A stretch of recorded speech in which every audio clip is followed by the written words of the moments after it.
tidak boleh memberikan zakat kepada orang yang wajib dinafkahi. Syeda Ralun mengutip penjelasan Ustadz Abdul Somad dalam video kajiannya terkait hukum zakat fitrah yang dibagikan akun YouTube Belajar Mengaji. Sebelum menjelaskan hukum zakat fitrah, Tuan Guru Berdarah Melayu ini lebih dahulu menjelaskan mengenai waktu wajib membayar zakat fitrah. Menurut Ustadz Abdul Somad, ada banyak orang yang belum tahu soal waktu wajib membayar zakat fitrah.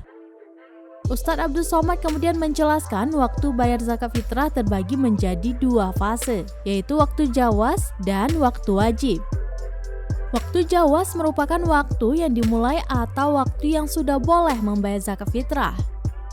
Sedangkan waktu wajib merupakan waktu yang wajib untuk membayar zakat fitrah, yaitu mulai dari azan maghrib pada malam takbir atau malam hari raya Idul Fitri hingga khatib naik ke atas mimbar pada saat melaksanakan salat Idul Fitri.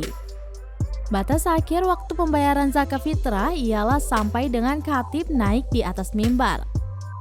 Apabila ada yang membayar zakat saat khatib sudah naik di atas mimbar, Ustadz Abdul Somad mengatakan bahwa zakat yang dibayar itu tidak dihitung sebagai zakat fitrah, melainkan sebagai sedekah biasa.